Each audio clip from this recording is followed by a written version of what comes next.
Téme pneumatík sa na Volant TV venujeme pravidelne. Už ste videli napríklad dlhodobý test a najmä reálne skúsenosti s celoročnými pneumatikami, kde sme na nich najazdili takmer 50 000 kilometrov. Alebo sme hľadali odpoveď na otázku, či dáva zmysel tzv. Dojazdievať staré zimné pneumatiky v lete a či je to teda vôbec bezpečné.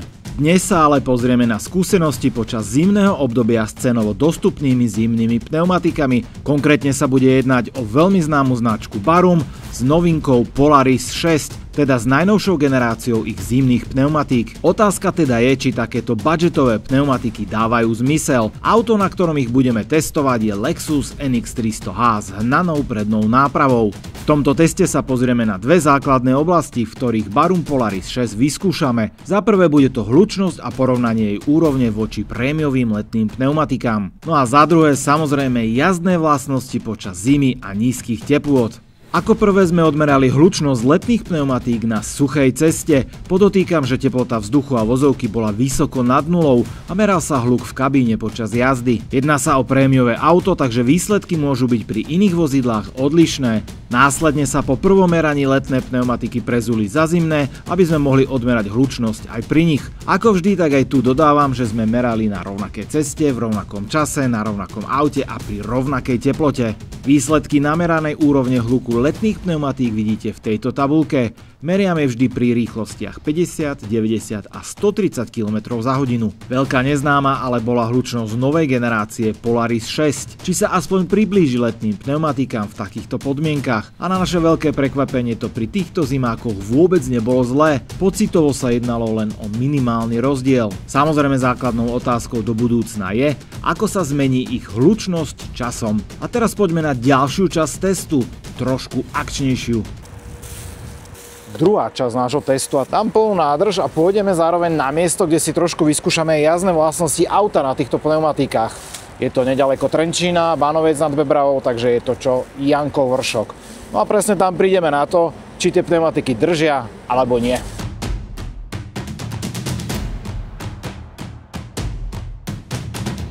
No a ako ste si všimli, ja som práve prišiel na miesta, kde toho snehu napadalo trošku viac, takže ideálna možnosť konečne otestovať tieto pneumatiky a auto v podmienkach, na ktoré boli stavané. Toho snehu je, priznám sa, celkom priamo viacej mimo cesty ako na ceste, ale práve toto sú podmienky, ktoré vy ako vodič budete zažívať najčastejšie počas zimy. Už teda to bude čiastočne odhrnuté a hlavne tá vozovka bude mokrá a teplota okolo nuly. Momentálne máme 1 stupeň nad nulou.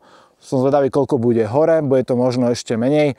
No a systém, akým ideme vyskúšať tieto pneumatiky, je veľmi jednoduchý, bude to hlavne v 3 základných režimoch. To znamená, aká je akcelerácia na týchto pneumatikách a na tomto povrchu v týchto podmienkach. Potom druhá vec, ktorá vás určite bude zaujímať, to sú samotné jazdné vlastnosti, keď teda idete hlavne na cesty, ako je tuto na Jankovom vršku, teda minimum premávky, aj keď sneh už na vozovke nemusí byť. No a potom si vyskúšame aj brzdenie, jednak do zakrút a jednak núdzové brzdenie. Ako to tieto Barumy budú zvládať?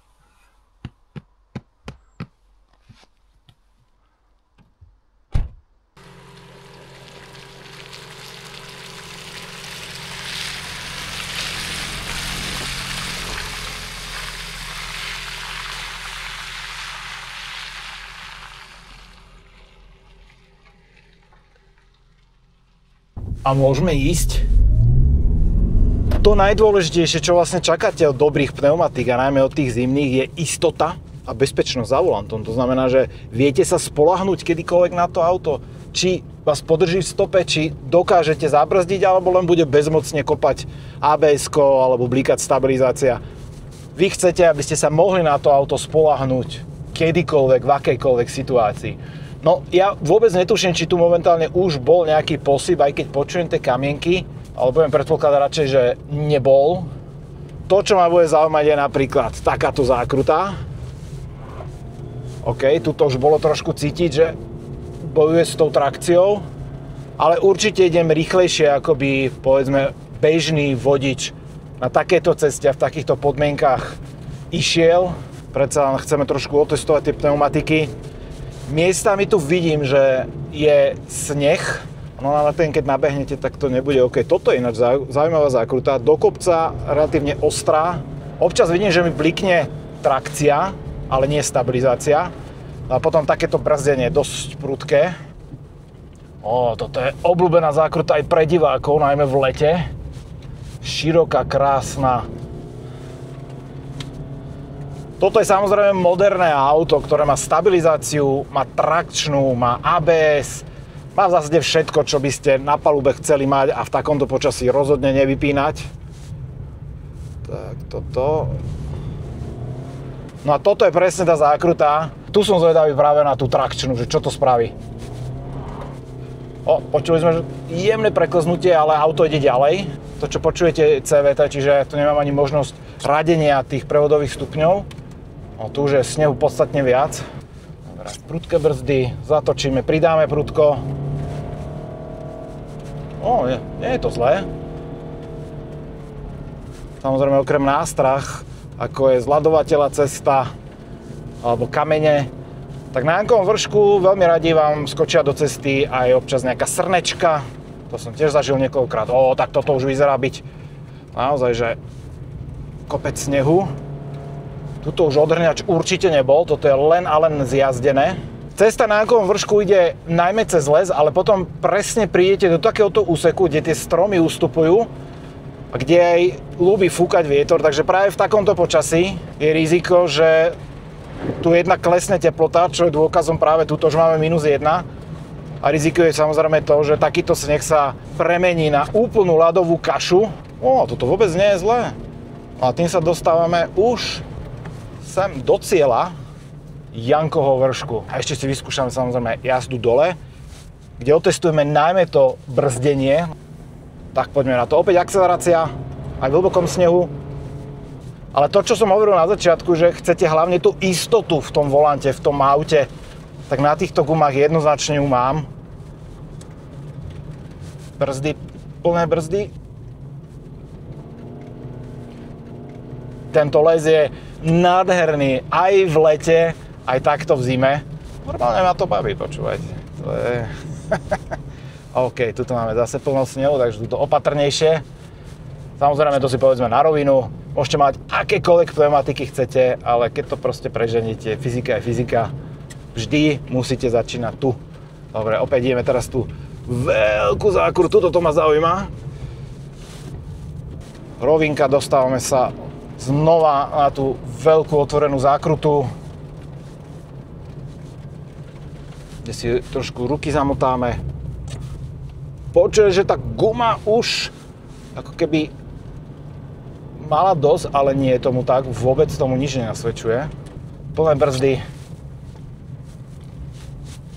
Zatiaľ naozaj, že ani raz ABS, ani raz stabilizácia. Normálne som až prekvapiť, lebo čakal som minimálne na niektorých úsekoch, že to ABS-ko zakope. Aj teraz plné brzdy. OK, fajn. Teplota sa nám drží stále na -1. Čiže to je presne to pomedzie toho, že ešte je z toho kaša tekutá, alebo je to už zamrznuté. Obidve je to, čo na ceste rozhodne nechcete. Tuto už aj to auto trošku preklapám zo zákruty do zákruty.